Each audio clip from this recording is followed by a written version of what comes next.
great, it's another bass podcast. Hello there, and welcome to the second episode of Oh Great, It's Another Bass Podcast. My name is Sam. And my name is Eric, and we now have a theme tune. Fun enough. We didn't have that last time. Yes, we didn't anticipate us becoming very famous from the first episode, so... No, it's been... quite a ride. Yeah, I mean, if we look back on... I mean, it's been out for about 2 weeks now, and we've been getting some really nice feedback. I mean, it didn't go viral, and I didn't expect it to, but it really... I mean, people seem to like it, and I figure let's keep it the way we had it on the previous episode, you know. Back and... Yeah, it's a niche podcast for sure, and we'll just take it from here and see how it goes, basically. Exactly. So, Sam, you've got some topics for us. Yeah, I thought we'd start with the usual, what we've been listening to lately. Honestly, I've been listening a lot to Iron Maiden, and I blame you for that. Yeah. We could talk about that actually, because we have met like once or twice before, in real life, and we met this very Friday as I was playing a gig, playing the Iron Maiden tunes of Yo, which was really fun. It was a terrible sized stage. It was. Yeah, it was. I mean, we play with for all of you guys listening here who don't know about this tribute band. It's called Infinite Maiden, and we have wigs and we have the clothes and everything. And I had a new wig for this occasion, and I had. Yeah, it was hard to see. And at one point I heard you say, "Oh, it tastes weird as well." Yeah, I got it in my mouth the first thing that happens, and. Like my old wig that's now retired, it cost me about $6 in total. This one was about $20, so a bit more refined, if you will. However, I need to like do some treatment to it, I mean, I was really playing by muscle memory quite a lot because I couldn't see the neck, and I've taped some. Like self-fluorescent tape to my bass to just in case the stage gets really dark and stuff, and that really helped because I could see those lights through the wig at some occasions. However, I did a few like terrible fuck ups. Just for a few seconds, you play one note wrong.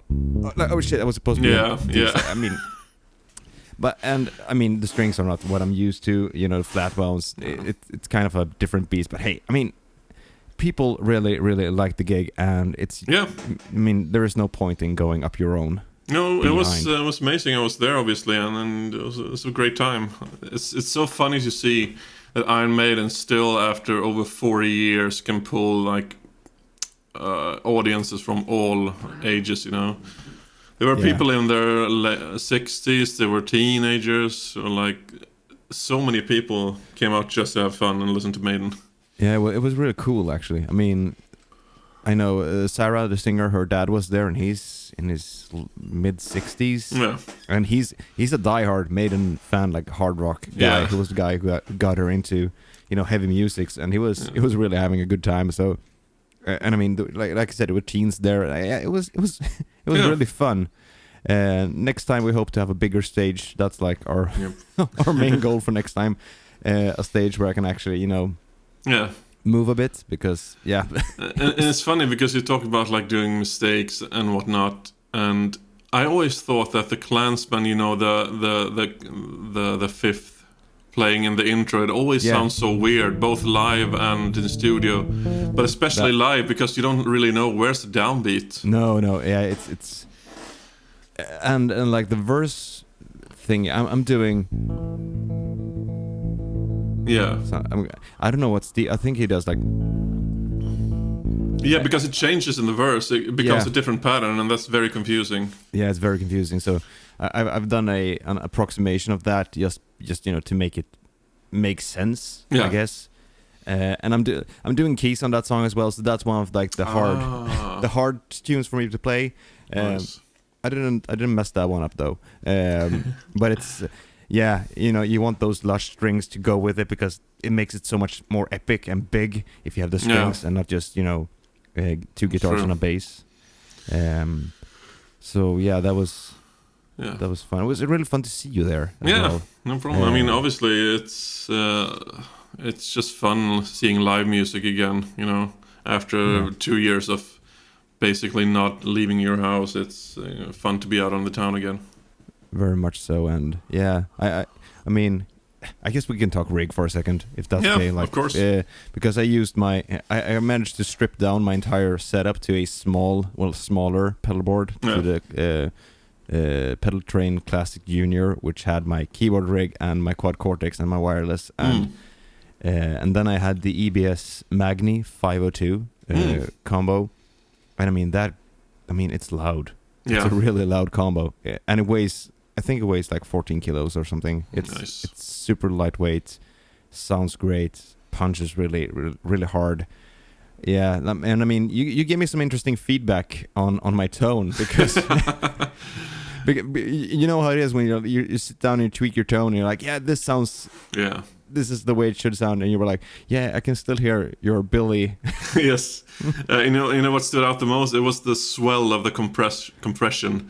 Yeah, the kind of, it's like, because when Billy plays, it's almost like he has a reverse echo, because you almost hear the notes before they are played, if that makes sense. Yeah, I think so. Yeah. And now we're getting into Harris' sound again, but it's inevitable, I guess. Yeah. Steve Harris has a lot of percussiveness to his sound.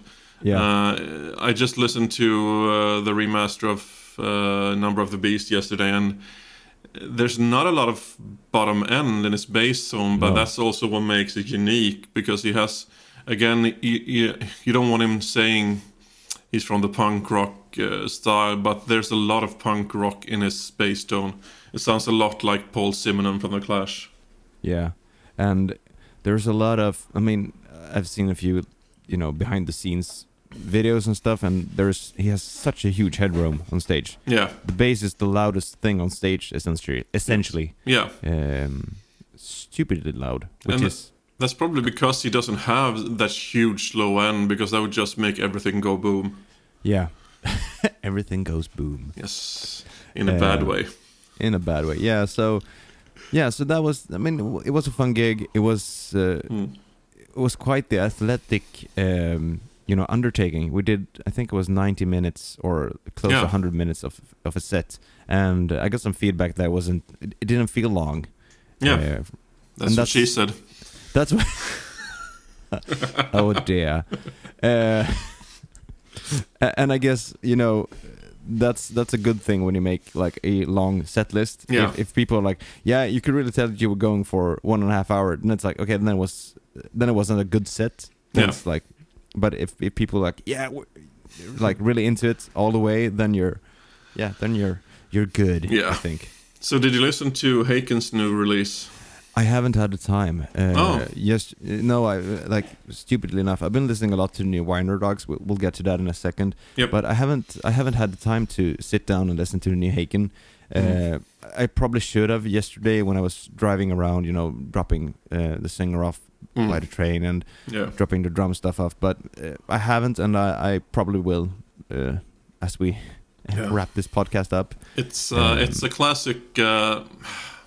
B-side Haken, they almost always release they release like a really heavy or proggy stuff, and then they have sort of, it's not a ballad, I would say, but it's more of a like in the mid CD track, like okay, but it's interesting. I'll give you that. I won't spoil it. No, I'm gonna listen to it. I mean, Haken are like one of those bands that I think it was close to 10 years ago that I discovered them around, when The Mountain was out. Same. And I really fell in love with them, with that album especially. Yeah. It really and it opened my ears more to Gentle Giant and the older stuff as well. Yeah. They were like a gateway drug, you could Yeah, say. because Gentle Giant inspired Spock's Beard to have those vocal harmonies, a cappella stuff. Yeah. And Spock's Beard definitely was a big influence, at least on Ross, the singer in Haken, I believe. And yeah, it was the same for me. I discovered the first time I heard the piano, what you call the piano sequence on Atlas Stone. Yeah. That's when I realized something special was going on. It was a really, really cool song. Oh, I heard. Was that Harry? Yes, Harry. What do you want? Food. Yeah, I just fed them before the podcast, so they wouldn't be like this. Yeah. but anyway, back to Haken. The thing about Haken is, even at their worst, they're still better than 95% of the bands out there, in my opinion. Yeah, I totally agree with that. And I mean, I'm quite intrigued about how they're gonna sound with the brand new old keyboard player that they got now. I really like the stuff that Diego is doing, so it's gonna be interesting to hear a new old addition. Yeah, and I wonder why he left. He's been a part of Haken for so long, Diego, and I guess the keyboard hasn't had a huge room for experimentation in the latest albums. No. And I like the whimsical side of Haken, the melodical, more Genesis, Gentle Giant, yes, that kind of stuff. Visions is probably still my favorite album. Okay, I think The Mountain still is like the album for me. Although I really like Aquarius as well, especially Celestial Elixir and stuff like amazing. that. It's an amazing album, amazing songs, and just that quirky prog thingy. Doing the circus thingy. Yeah, we did that with Structural Disorder as well for The Fool Who Would Be King, because cabaret prog metal is always a fun thing to do. And that is interesting, because I think a lot of, we're gonna get into this later about the tone and the way people play now and the sounds you have in prog metal. But I think their latest albums, Vector and Virus, they were a lot dictated by the producer when it comes to sound, I think. Yeah, it wasn't Ollie who did both, right? I think so, yes. Yeah. And we might as well get into this topic now, since we brought it up, because bass tone, especially in metal and prog metal, has become so much. Oh, have a Dingwall and a B7K from Darkglass, you're done. And I honestly find it kind of boring, because I know before I listen to a song that's how it's gonna sound, Yeah, I mean, says the guy with the Dingwall in his lap. Yes, I got a Dingwall in my lap now. This one, however, does have the custom pickup from Urban Pickups, so there is that. I tried to, not get away, but I tried to flavor this bass a bit different than just a stock combustion.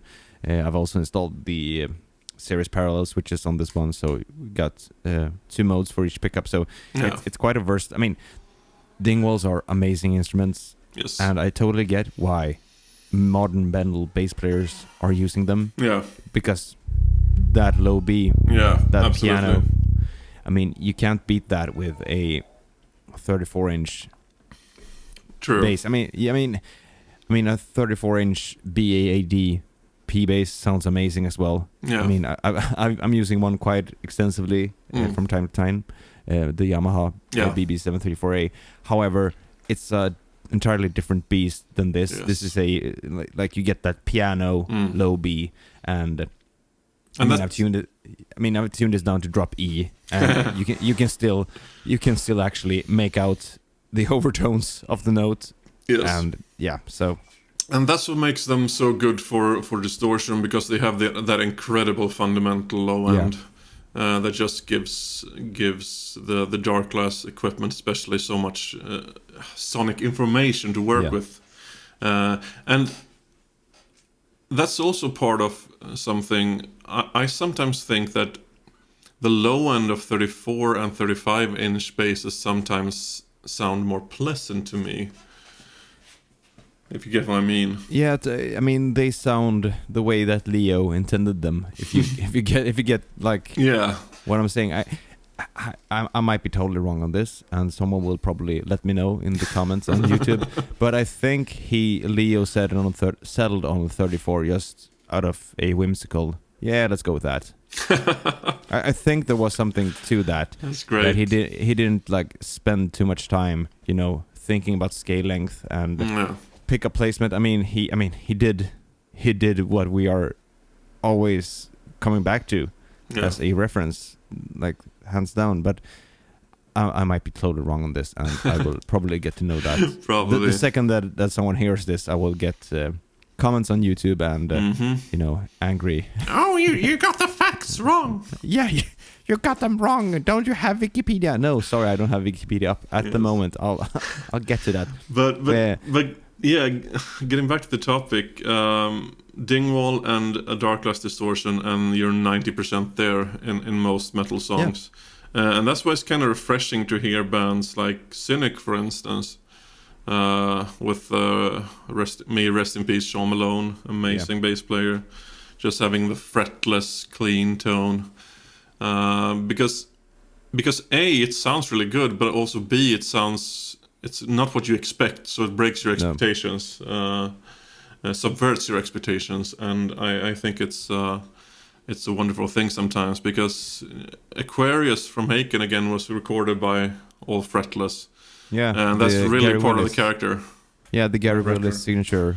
Yeah, Ibanez. And a lot of people, I know we have completely different theories about distortion on bass, you and I, and that's what makes this discussion so fun. Because you like a lot of distortion, and I like a lot of distortion sometimes as well, but I generally prefer a more clean bass tone with a slight edge. Yeah. Like that tube driven, when you push the tube so they almost break up, but they don't give distortion. That's my jam. That's where I want to be. Yeah, and I mean, I guess to me, like the distortion is a way to hide the way that the fact that I'm a shitty player. No, but I mean, I've played with distortion for so long now that it's a part of what I need to feel, I guess, also beneath my fingers. I mean, even when I've got a clean tone, there is still some gain and drive to it. My Steve Harris, quote-unquote, tone has quite a bit of grind and growl and a bit of distortion to it. Yep. And that's just the way I like my tone to go. Yeah. I mean, I wish I could, play with a tone like this that I got right now, which, I mean, it's not overdriven. There's still some edge to it. Yeah, and there's some saturation to it. Yeah. I'm not gonna spoil what I'm playing through because it's a secret. But it's nice. And I mean, I talked to Christian of Infinite Maiden and Sorcerer and a lot of other cool bands about this when we were going to the gig. That when Ole Englund does his amazing demos, people have tended to comment like, "Oh, everything sounds the same when you do it," and that's because he gravitates towards a tone, because that's the tone that he wants. Yeah. And I guess it's the same with me and everyone else who has spent a lot of time dialing in a tone. You're instinctively going for something that you want to hear. Yeah, of course. That's what you're doing. It's not like, oh, I'm gonna dial in something completely different now that's gonna sound like ass. No, you're going for something that you hear in your head. And I guess that's why I'm using distortion the way that I do it. And it makes sense because, like, I'm a groover. If I should categorize myself as a bass player, I'm a groover, and for me to have that groove, that connection with the rhythm, I need the punch of a clean bass tone, so I can lock in with the bass drum. Yeah, that's literally the key for me, and I guess the bands I've played in haven't really been catering towards having that heavy distorted sound. And it's funny because my music taste and what I like to play, they separate a bit, because I like to listen to a lot of prog metal, a lot of proggy stuff, but I like to play more groove-oriented stuff. Yeah. Personally, my last band was very much Genesis Yes sounding band with piano and acoustic guitar. So, Yeah. I mean, having a heavily distorted bass with would be acoustic guitar, that wouldn't work. No, that would be like going to the deli counter and farting. Like, Yeah, but it's also ill-advised. Yeah, the low end of a completely undistorted bass tone is something it's just part of me. Yeah. But I also want, when I dig in, I want the sound to come alive. I want to have my dynamics, and Yeah. that comes a lot from basically having bass teachers that taught me the value about dynamics and playing. And one of my bass teachers even taught me to practice unamplified, which I think is wrong, because if you're unamplified, you can't hear your mistakes as well. You get very strong in your fingers, absolutely, but you don't hear the mistakes. I'm gonna disagree in a way on that, because I practice well quite a bit, unamplified when I'm doing, trying to play, doing sweep stuff and stuff like that. I try to do that unamplified, so that I really hear that I'm doing, hitting all of the notes. I didn't do that right there, so that was terrible.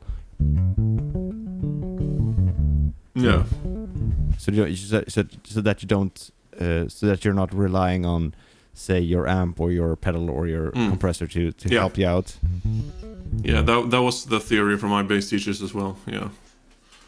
Okay, here's the unamplified. Let's see if you can even sound better unamplified.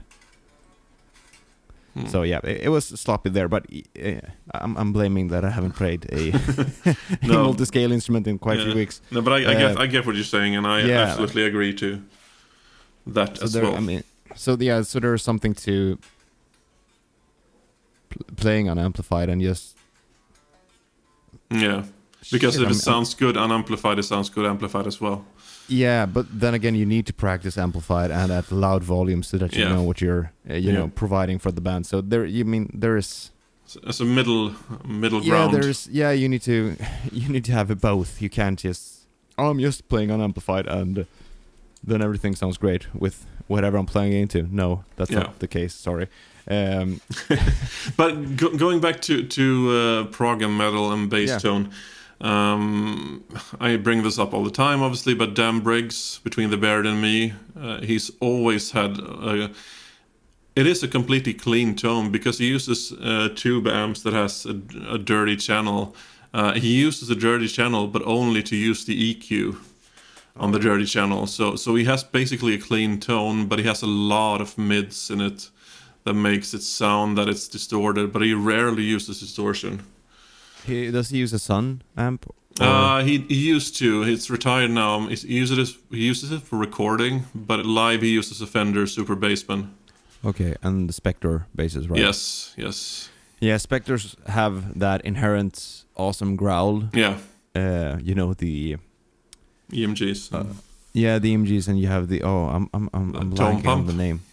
What? Tone pump. Yeah, I'm blanking on a bass player name here, which I hate myself for, because I can name every member of the band. I mean, except for bass player. Rex Brown, maybe? No, Queensryche. Queensryche. Isn't Eddie? Yeah, Eddie. Oh, I'm also drawing a blank. Oh, damn. Yeah, but I know what you mean. He's one of my favorite bass players. Yeah. Oh, this is terrible. Damn. Oh, sorry. Yes. We're gonna get that in comments. Yeah, as well. I was about to say, please, yeah. Fire away. Let me know. Scream at me. But he also it's funny because his Spector bass, Eddie Jackson, of course, yeah. But Dan's Spector signature, of which I've owned 2 now, will probably own 1 again eventually, because I just can't get enough of that sound. It's based on an old Korean Spector called the NS2000/5, and it differs from the usual Spectors because it has the passive EMG pickups, the Hertz pickups, but it also has a slightly different pickup placement, which gives the bass more of a like deeper growl more than a punchy growl. It has a dirtier sound. That's nice. Yeah, and that you can really hear it, especially in the studio recordings. He tends to have a much cleaner tone live because I guess he can't always bring his tube amps on tours. He should use the quad cortex. I think they use fractal, like everyone else probably. But yeah, he uses a very clean bass tone, and I guess between the Baird and Me's music, it's not your typical metal music today. It's such. We talked about vaudeville and carnival before, and they definitely have that vein in the music. You know, the whimsical. Yeah, and quite. You know, it's heavy on close to a. You know, you get. I mean, when you have heavy music, like really heavy with blast beats and everything. Yeah. They have that tone that kind of makes me think of old school death metal. That it's kind of. Yeah. You know, it's also harsh to listen to in a way. Yes. If that makes sense. I'm not saying that it sounds bad, but there is a harshness, and there is like absolutely. It's a bit fatiguing for my ears to listen to, and I mean that's really cool, and I can totally dig that when I'm in the right space mentally. Yes.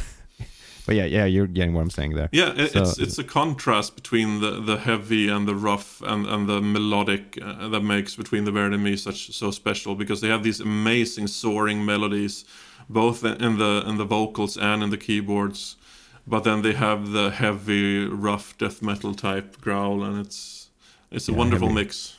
Heavy like a really heavy thing. Yes, like a PVT-40. That kind of heavy. My first bass teacher, he had a PVT-40 that weighed over 10 kilograms. It was stupidly heavy. Yeah, black hole. Yeah, I mean you could use it as a boat anchor, basically. Yeah, but they're really cool basses though. They are. They sound amazing.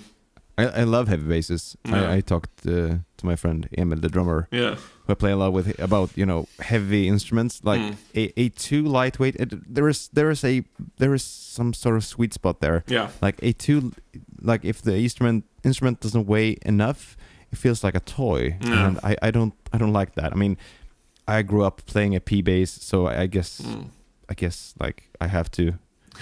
stay in shape to keep playing bass, because that's what I want. Like I want my instruments to have some weight to them.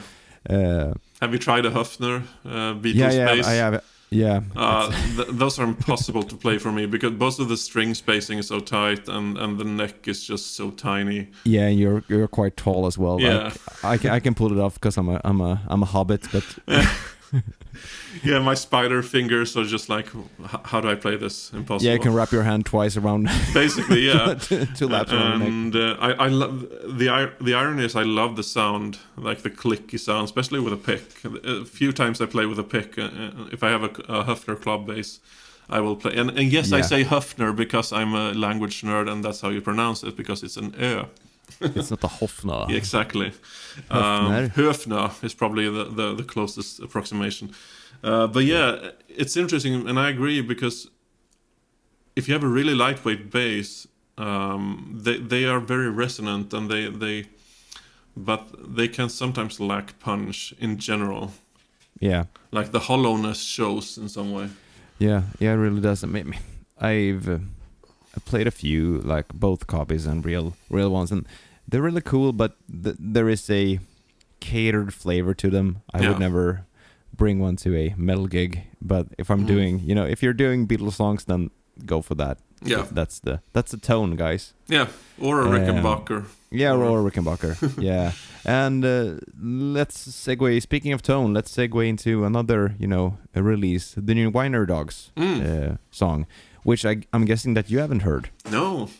So now we both have something to look forward to. Yeah, I mean that's awesome. It's like it's like Christmas Eve today, song wise. Although we know what's in the Christmas gifts. Yeah. Anyways, they got a new song out, released it on this past Friday. It's called Xanadu, and no, as far as I can tell, there are no hints towards the Rush tune in the song.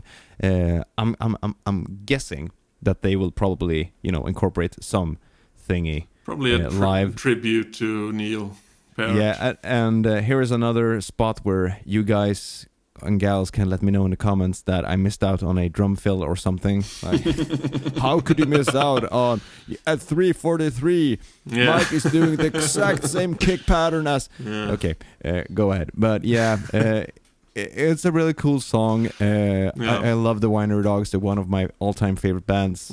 We named my main band 650 per after one of their songs. I don't know. Yeah, from the first album, and. Yeah, just amazing players, all three of them, like beasts. Richie Kotzen is like such an underrated guy. He's unbelievable. Like that voice, those chops. Yeah, and he almost always plays without a pick, doesn't he? Yeah. He told the story that he was doing a bunch of clinics. I think it was in Japan, and he was just hating himself. Playing wise, he was like, I don't like what I'm doing. Yeah. So he's like, I'm gonna lose the pick. I'm not gonna bring the pick. Yeah. And see what happens. And that kind of set him off on a whole new, direction, which kind of, really worked for him. Mm-hmm. And I mean, it's kind of funny tone wise because Billy's tone, you can of course hear it's Billy. Yeah. It's a bit less distorted. There are a few guys on the Yamaha forum and stuff that have started to guess what Billy's using. Like, is he using the Pierce? Is he using Suncoast? Is he using the EBS? Yeah. Is he using the Helix? To me, it kind of sounds like the old Purple EBS, actually. The first iteration, because it had a certain growl to the mid-range, which I still, whenever I plug that pedal in, I'm like, yeah, this is just a great pedal. Actually, they really had a nice growl in that one. Because the Pierce is very brown, if that makes sense. It has like a very, it's a very special kind of distortion, and if you hear the Pierce, you can almost instantly tell it's the Pierce. It has a very special sound quality to it that, I mean, I own a Pierce BC1, which is stock. Billy's is modified, and which so it has a lot more gain and distortion. The Suncoast BC3 XL actually has a mode switch, so you can go between the stock and the modded one. Nice. But yeah, I mean, there is a certain sonic character to that preamp that you can almost always make out. The latest Talus record, 1985, people are still guessing, like, did you use Helix and the wife, or did you, I mean, and I really like that there is a mystery to it, because there are not many mysteries these days. Like, if you think about it, like, everyone knows everything. There's always a gear page, like, here's what they used, here are pictures. Like, it's fun that there is actually some mystery to what Billy has been using on these last two releases. But anyway, it's a really cool song. It's straight up rock banger. Great singing, great drumming. Great bass playing. Everything is just, it was really what I needed and wanted from the Winery Dogs. It's kind of a, not throwback, but they are a bit going back to the first album, which was a bit more raw in a way, and the second one was a bit more, polished and more, slick, bluesy. A bit more slick. There are still a few, overdubs with, claps and stuff, but overall, a bit more raw, and can't wait to hear the full album. Speaking of raw, will we probably be flogged in the comments for bringing up this topic, which is a segue to music theory and what it does for your musicianship. And the classic, you can't study me theory and be a groovy musician, blah blah blah, etc. etc. And like I said in the previous episode, it's like saying that you can't speak with emotion if you know how to read, right? but let's get into it. I mean, I'm a classically trained musician as far as music theory goes. I've studied music theory since I was 13 years old up until I was in my early 20s. And honestly, what music theory has done for me, like, I listen to a song once and I can pretty much play it comfortably after one listening, if it's a simple, pop song. And I never got why there should be an opposite side to this. Why studying music theory makes you a like bad musician or something. It's such a weird. I'm gonna stick my neck out now and get bitten. But I'm guessing that the guys mostly who are saying that I mean learning stuff makes you play with less feeling. They are the people who have tried to learn theory and failed, right. or you know are on you know are like are looking at theory as something that you can't learn because it's too hard. Yeah. And I think, I mean, if you have that, if you come from that place when you're looking at something, then I mean, it's such a bad way to approach things. Yeah. It's the same with like when you see like comment sections of shred guitar players, like, oh, there's no feeling to this, and 99% of those guys who write those comments are just jealous that they can't play. Yeah, right. I mean, it's as agree. simple as that. Yeah. And I mean, sorry if I'm making someone cry right now, but hey, it is what it is, and it's true. Yeah. I'm not gonna sugarcoat it. And that being said, you can be an amazing musician and not know a single thing about theory. I mean, Misha Mansour from Periphery, he's not a trained musician, but he makes these amazing melodies and harmonies anyway in his songs. Yeah, and the Björn and Benny from ABBA. Yeah. You have Steve Harrison, the guys from Iron Maiden. I mean, you can have an amazing career and not know a single thing about reading music. Billy doesn't read music. Yeah. Billy Sheehan, that is. Oh, Yeah. I think I said his name right. Yeah, he did. Why? I mean, you can be an amazing musician and not know any theory. However, if you know theory, it's a crutch to have. It's a tool in your toolkit. Yeah. It's like learning how to do slap. Yeah. I mean, you don't need to do slap in a... Yeah, exactly. I mean, if you do... That it would just sound like shit. Yeah. By the way, I did play it right this past game. I heard.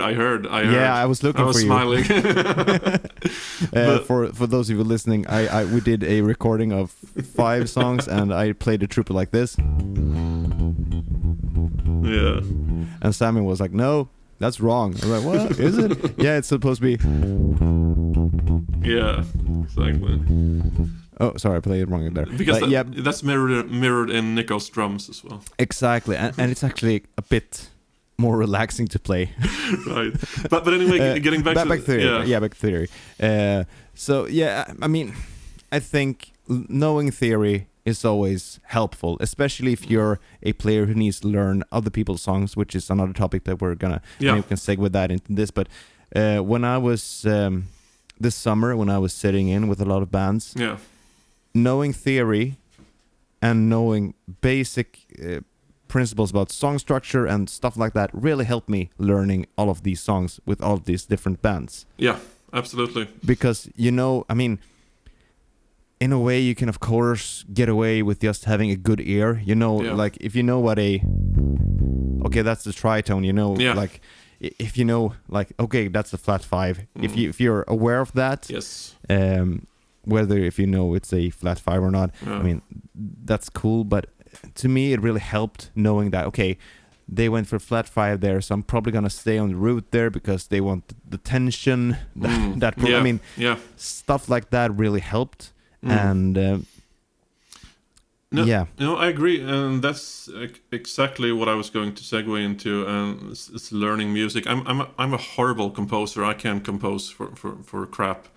I can admit that, but I'm very good at learning other people's music. I pick up, like I said, I can listen to a song once, and if it's fairly uncomplicated, I can pick it up and play it right away. Yeah. That's because it's not like I think about music theory. I just hear how the melodies and the songs, how they relate to each other, the chords, and it's not something I bring out or actively try to think about. It's just there, It's like a chemist. A chemist has to be taught basic, molecular science before a chemist can start mixing compounds, Yeah, or a baker or a chef. Yeah. And I mean, it's not like it's like a writer. A writer doesn't sit there like, okay, here's a verb, here's another verb. I mean, you don't think that. Yes. But if you were to sit down with your own text, if you're a writer, and you know the basic theories of language, then you probably can pick out, okay, what doesn't it? Why is this section here? Why doesn't it flow? What's the problem here? It's interesting. It helps. Yeah, because and we're almost into Christmas now, and I was thinking about this. You were talking about tension in music, and knowing your music theory, knowing your like tritone substitutes and everything, and like it can add such amazing tension to music. I was at a restaurant eating lunch, and they play this Christmas piano collection. With all these classic arrangement of songs that I've sung in choirs for like 10 years. I know them very well. And suddenly I hear an arrangement that's made simplified. And I just like, where's the tension in the music? You just removed all the tension in the music by changing that chord or not changing that chord. And the diminished chord, it's like, I say this so many times, but without the diminished chord, music would be so boring. Yeah, I mean, one of the most famous Swedish Christmas songs actually starts with the... Yeah, exactly. And when you know that, okay, it's like the way that it's composed, that it's supposed to make you long for Christmas and the tension. I mean, it's a smart thing. We can talk about the band I discovered recently, Bear Ghost. You know them? Yeah, no, I haven't heard them. No? Are you being sarcastic or not? No, I have not heard Bear Ghost.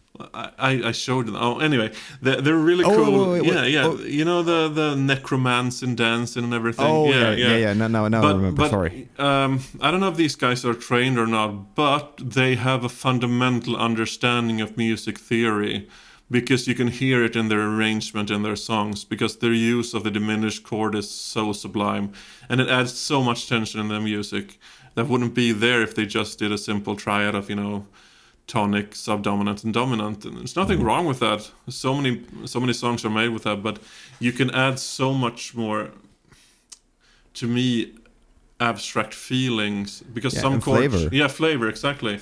Some chords just like a diminished 7 chord is just, there's so much tension in it, because that's what it's supposed to do. It's supposed to be it's not a resolving chord. You want resolution from a diminished chord, and that's what it builds up. And a diminished chord can go so many ways.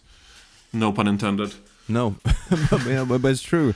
And in a way, I mean, music is a lot like cooking, and I mean, you can get away with just having potatoes, meat, and sauce, and salt and pepper. No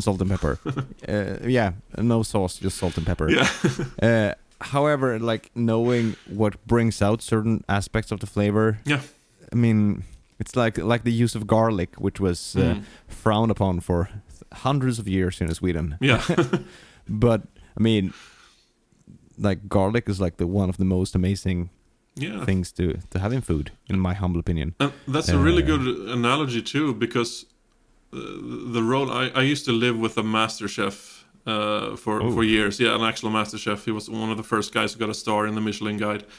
And actually, and the thing about salt in cooking, it's not about just about making the flavor stronger. Salt also reacts with the protein you're cooking. If you're cooking a steak and don't salt it, it will have a completely different texture than if you salt it beforehand and then cook it, because it reacts with the proteins. And in a lot of ways, relating to music theory, you have these chords that want to be resolved, that like they are the glue that keeps the music together, Yeah. That's how I see it in my brain. Yeah, and it totally makes sense. Yeah. I mean, music is a lot like cooking. Yeah. And making music. It's like cooking and a language and everything. It's about communication, and I guess cooking is like it's about communication as well. Yeah, and it's about taste. Everyone has an individual taste. Exactly. That's another like my favorite analogy to bring out, that like taste in music is like taste in food, and there is food that is meant to make you feel happy and comfortable right away, like fast food. Yep. And that's what pop music is to Yeah. me. And there is, I mean, I don't mean that in a bad way. You know, but I get if it. you I get think it. about it, Yeah. like the TikTok music that kids have these days, it's like McDonald's. Yeah, absolutely. And of course you love it. It's full of sugar and fat. Yeah. Of course you love it. Yeah. However, I get sick if I eat it. So Yeah. I mean, there is that. It's the same beat in 90% of the songs. You have the vocoder, the auto-tuned vocals. God, yeah. And then you have Shit. the octave pitched female voice. It's Yeah. I mean, I teach music to kids. So I try to like make them discover other stuff, and it kind of works to some extent. So I have some students like who really, start to gravitate towards the good stuff. However, Nice. I mean, you can't win every battle, Right. and it is what it is. yeah.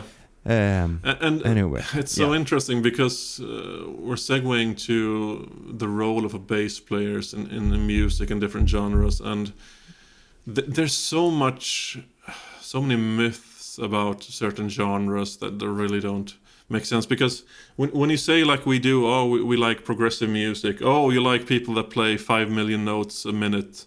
That's like that's like the old joke from the Yes. I think it was Chris Squire in Yes. They were asked that thing way back in the 70s even. You're the guys who likes to play 5 million notes per minute. And then they made like a running gag of it. No, now we've come to 20 million. So we're getting better every year. But again, for me, the bass player is a driver of rhythm. That's the main focus. I think we can all agree on that. But then what the bass player does within or in between driving the rhythm, that's what makes it interesting. The bass player is the glue between the drums and the guitars and keyboards and everything. That's like the bass role. Yeah. It's kind of like the salt, I guess, in cooking. Yeah, absolutely. The salt for the protein. Yeah, not everyone knows what a bass player does, but people can generally hear when it's missing, just when people can feel a dish is lacking salt. Yeah, it's the same thing. I mean, man, we're killing it. I'm getting hungry now. Oh, yeah, I've got some snacks here, so I'm good. But I'm to my credit, I'm a very versatile bass player. I've played everything from jazz to metal to folk music to from all around the world, not just Swedish folk music, but Balkan folk music, Jewish folk music, Middle Eastern folk music. I played Latin grooves for days. I'm a very competent salsa bass player, and I know the comments will say, "Oh, salsa is not a genre," blah blah blah. I know, it's a dance, whatever. I won't go into that, but knowing your place in those genres can make the difference of how if you're in a cover band, knowing the function of because if you know when you're playing salsa, the first beat of the song is played straight, but every other the bass is always half a beat ahead of the groove in salsa. Yeah. The tumbao, it's called. Yeah. Oh, that was a clave. Yeah. Yeah. And that's what makes like if you hear a salsa song on the radio, you can make it out just from the bass playing, because the bass is always ahead of the groove. Yeah, and it's the same with the Swedish folk music as well. Although there is not, like, traditionally there is not a lot of bass in it, but when you play bass to Swedish folk music, which I do, like, not quite a lot, but I do it every year. Yeah. I have a standing gig as either the bass player or the bouzouki player. But if you play, if you do like that, then you're wrong. You're supposed to be.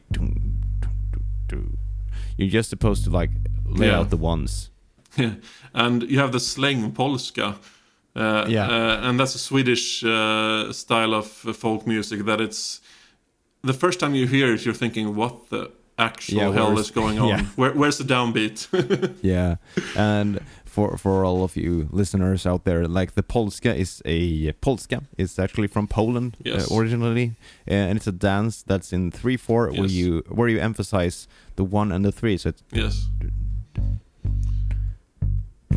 and people confuse it all the time with a polka, which is a completely different thing. Yeah. Exactly. That's the polka. The Polka Talk Blues Band. You know which band that was? Or turned into? I can't remember. No. Black Sabbath.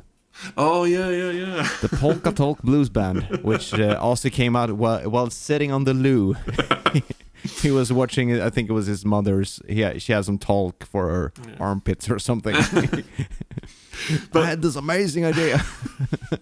Probably, but getting back to the role of bass player, because if you change how the bass plays in those folk tunes, it's completely different. And you know, the Balkan folk music, they have the 9/9 beat, like the taka taka taka taka taka taka taka taka, that kind of rhythm, and it's so not in our Swedish musical heritage that it's but it's when you see them, it's because the dancing is 3 shorts and 1 long dance move, and they make so much sense in that context. But playing bass to it can be very confusing.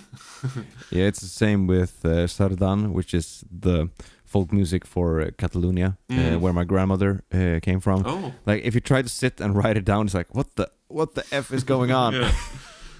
My brother's music theory teacher, when he was in high school, he was like, "There's one style of music that I can't stand for the life of me, and it's sardan."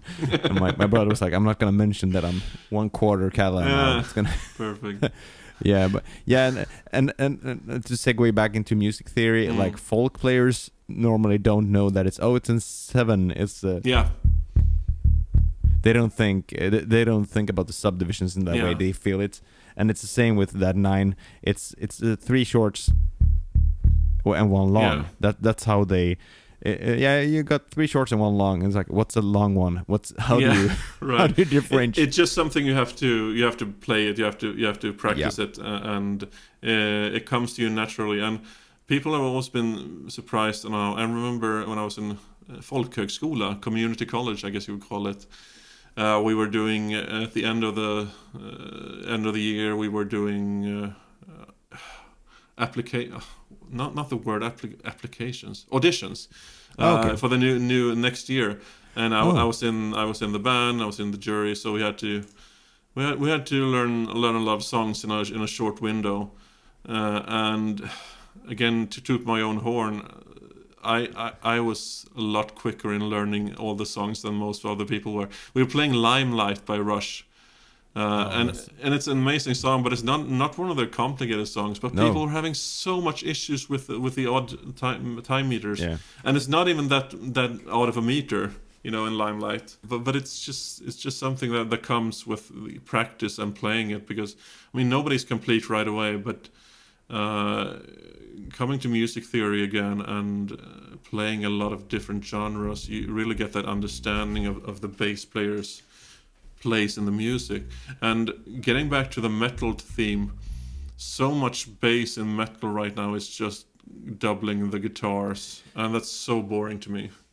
Yeah, and I mean, I think it's a style, and we will probably see the antithesis of that coming shortly, because that's how things are. It always comes down to that. I mean, things flow in waves, and we're currently in Riff City, because that's what's selling. Then again, you have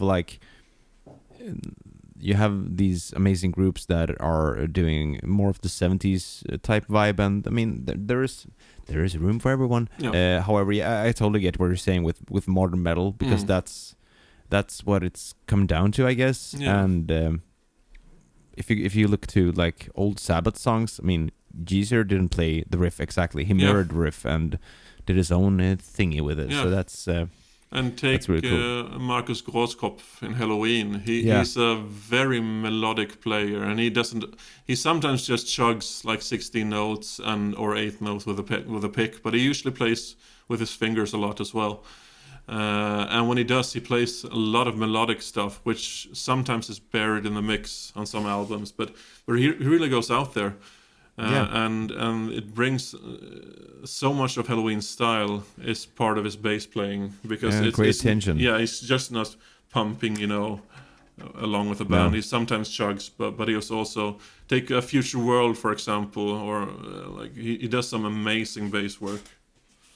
Yeah, and Eagle Fly Free. Yeah. Not the solo, but the guitar solo section. Yeah, he does I a lot know. of cool stuff there as well.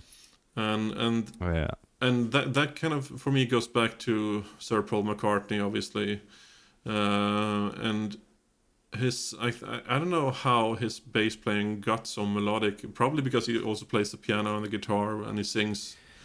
There is a theory to that as well, and actually it's a Hofner. The Hofner bass kind of prompts you to play busy, because those basses have 0 sustain. You can't hold a note. True. I mean, you can't hold a note like this. Yeah. It's gonna go. Yeah. So you have to play. You have to That's play like true. a tuba, essentially, and play busy bass lines, because otherwise it's just gonna die. Yeah. That's why I did a lot of like walking stuff and play busy. Yeah. And I saw a video about this from, I can't remember the channel now, sorry, but they did like he learned every bass line by the Beatles, everyone. Oh yeah, and, I know what you mean. Yeah. It was an amazing video, and he found like a tipping point in McCartney's playing. It was, I think it was with Revolver that Paul kind of changed up his style as well, like took it to a whole new level. Yes. And I think a lot of that came with the Rickenbacker, actually, him using that one instead. Yeah, and the irony is, on a lot of Beatles songs, it's actually John Lennon playing bass. Yeah. And Helter Skelter, for example, John Lennon is playing a 6-string. Yeah, Fender bass. 6. Yeah. Yeah. And that has a very raw bass sound. And that's the funny thing about bass tone in the 60s, because the amps weren't really that strong, the bass amps, before the Ampeg SVT entered the market. So when you drove those small, like 50-watt bass amps that loud, they distorted like crazy. Yeah, which sounded pretty cool, Yeah. though, you have to admit. And, I mean, that's the reason why the Beatles couldn't play live anymore. Yeah. They couldn't be heard. Yeah. And, I mean, these days you have, just up the PA a bit. Yeah. Like these, I mean, things have really come a long and way. that's a part of Yeah. Swedish history that has made a lot of difference for the music history, is Hagström. Their amplification changed the world when it comes to amplification for music live. I did not know that, actually. Yeah, Cool. they made a huge difference, and I don't know, they're maybe not close to your area, but Dalarna. Yeah, they but are. They are. Yeah, in Älvdalen. Yeah. And it's a classic Swedish brand, and they made a mark on the music history that's not a lot of people are aware of, but they're there. I mean, Elvis played a Hagström. Yeah, and Noel Redding of Jimi Hendrix Experience played a 8-string. Yeah, that's true. And Frank Zappa played Hagström. And there is a story, I don't know how true this one is, but I was told this one when I was up there in Dalarna, Dalecarlia, that Frank actually went to the Hagström factory to pick up his new guitar, and he was expecting this top-of-the-line factory. But Hagström, they built accordions for years and years and years before getting into guitars. Yeah. So when he came into the factory with these old ladies sitting there and building the guitars, he was like, what's going on here? Sounds like his kind of deal. Frank. No, but and again, I guess when you ask so many different people what the role of a bass player is, if you ask a bass player, you will get a different answer than if you ask the general public, as always. Yeah. But like I said, not a lot of people know actually what bass players do, but they can tell when a song lacks the bass, right? Yeah, or when the bass player sucks. Yeah. Sorry, but absolutely. And there have been studies showing that that low-end instrument like bass tends to grab people's attention when it comes to rhythm more than other instruments. Yeah, and I mean, I have this theory again. I mean, the two most important people in the band are the singer and the drummer. If you have a great singer and a great drummer, then you're good to go.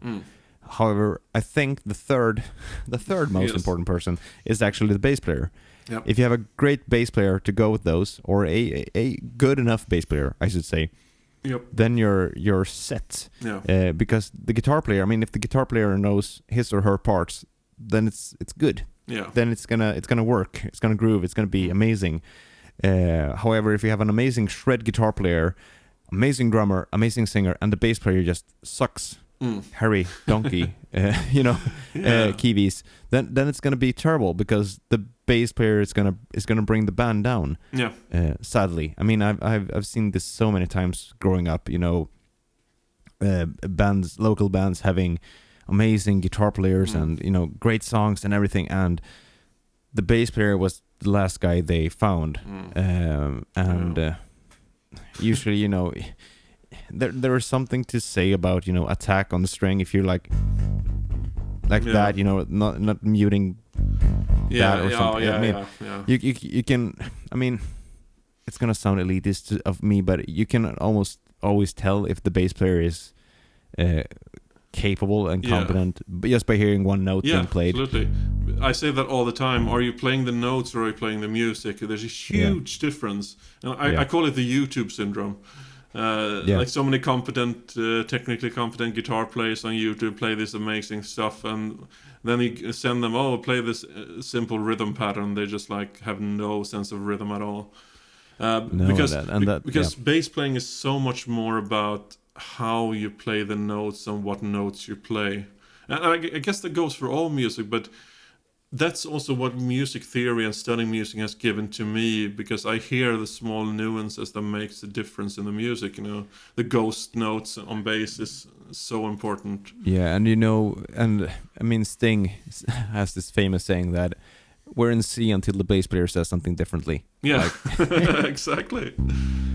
We're in C. Yeah. Not gonna change. Yeah, that's so nice low. And that's also something that comes with experience. I mean, you have to play for a while to get those things. Yeah, no, I mean, again, Lee Sklar. Whenever I play the Dingwall, I always think about how he places his hand, because I normally go over the pickups when I play, but he places his hand right by the neck. Yes, like geezer. And plucks with like his ring finger. Yeah, has this amazing and tone. It's funny because he has like the two pickups set up like back in the Stingray position, and yet he plays up against the neck, and he gets a very, you don't think he has that kind of tone, but no. But he's also, I mean, he's one of if not the most recorded bassists of all time, at least one of them. Yeah. And there's an obvious reason people want him. He's not a flashy bass player. He has great technique, obviously, but he doesn't need to show it all the time. No.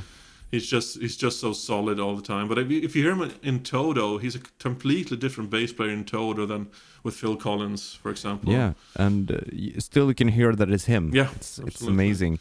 I know that we were planning on another bass player for this week, but can we make him the bass player of the week? Because there are so, I mean, Lee obviously has this amazing YouTube channel as well, which is, he just takes his phone and plays or talks, and I mean, it's amazing to see. And I like he's also very like straightforward. He says what he wants. yeah. I mean, I love that guy. And have you seen the video about his Russian power amp? Yeah, it's a class. I was just about to bring that up. I love that one. The small FM radio. Yeah, and people are like, what's that? It's a Russian power amp from the 60s. It's 1,000 watts. And it's like a battery operated FM radio. Which sounds like, and he got a Warwick signature. I think it's called the Idol Maker.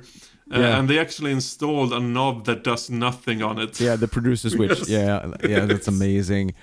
I mean, I've got 4 switches and 5, knobs on this on my Dingwall, and I was actually considering adding a producer switch just because it's hilarious. I mean, I mean, Lee has done so many amazing recordings. Like he did the. Oh yeah, the Stratus with Billy Cobham. Yeah. And I mean,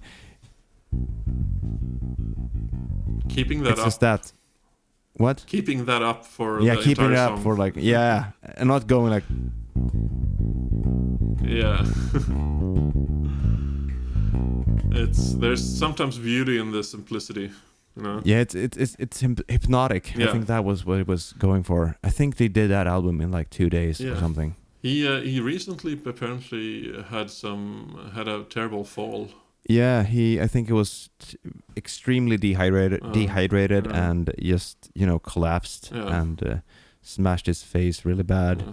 I was a bit scared when I saw him Yeah. posting about that. I was like, Yeah. oh shit, did he have a heart attack or something? But Yeah. I think it was just a bad fall from Yeah. being dehydrated. I think he pushes himself Yeah. in every way. But he's a tough MF. Yeah, he really is. He's basically the Tom Morello of the bass players. He totally is. Oh, that would be a cool band to see. Yeah. Oh yeah, like Tom Morello, Lee Sklar, and who on the drums? Who would we want? What do you think? Someone. I don't know. Someone equally angry and politically. Nick Andersson, maybe. I don't know.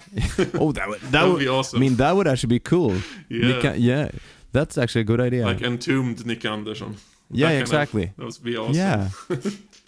No, that's. But Lee, he's like a chameleon, Lee, and Yeah.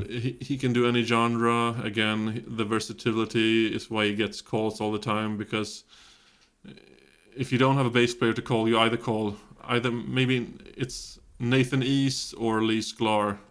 Yeah. Nathan East, you might not know it, but he's also been on so many records.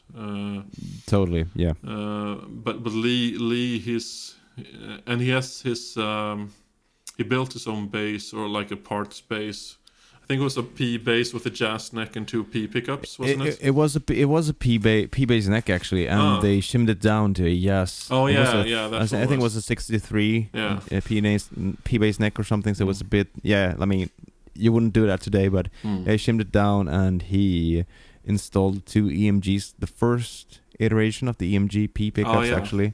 In the jazz positions, and he hid the battery compartment where the pickup usually goes. So it's interesting really cool. because he's one of those subtle players. He never plays a note he doesn't need to. No, he always and he always has the ability to know exactly what's needed for any type of music, and that's the kind of bass player I love.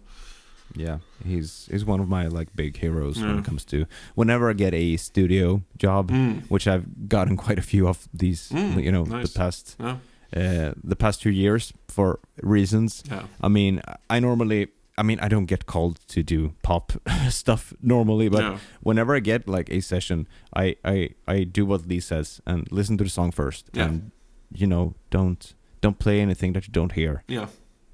Don't do anything overly flashy just because you can. Yeah. Yeah. He also has a nice beard. An amazing beard. I wish I could have one, but my wife says I can't. I can't grow a beard if I ever want to do. My stubble grows really fast, but it's very sparse. So I would get like a captain's beard, skepparkrans. Oh yeah. Swedish word of the week, yes, or month. Skepparkrans. It's impossible to pronounce if you're not Swedish because the sound. Yeah. My daughter can't say that word. Yeah, that sound yet. Yeah. So it's. Speaking of sessions, what do you usually carry in your gig bag to sessions? Everything. No.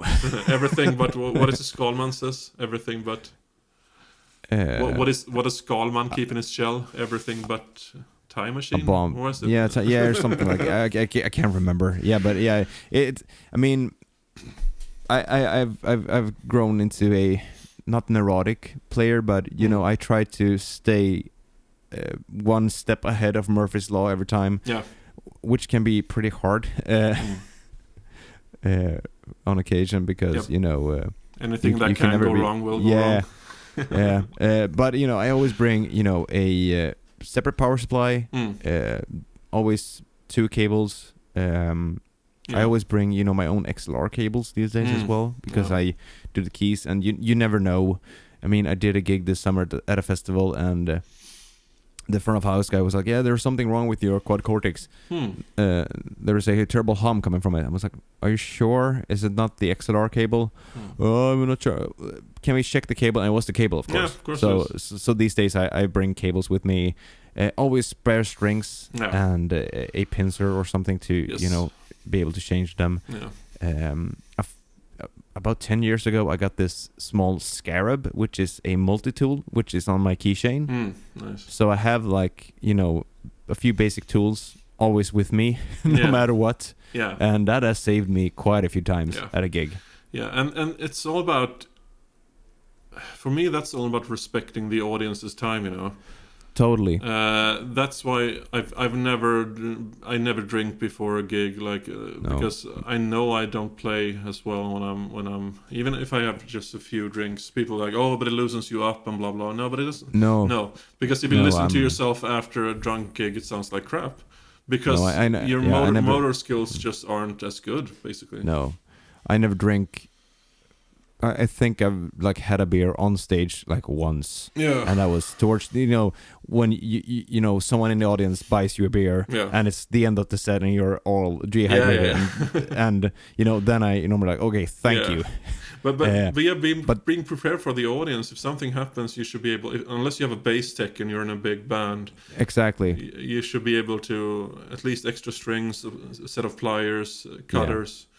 And extra batteries if you have an active bass and everything like that. Yeah, I normally bring spare strings or a backup bass. Yeah. That's my main jam. And a tuner. I always have a tuner. If I'm not using the Helix or the quad cortex or stuff like that, I always have a tuner on my board, which mutes everything. Yes.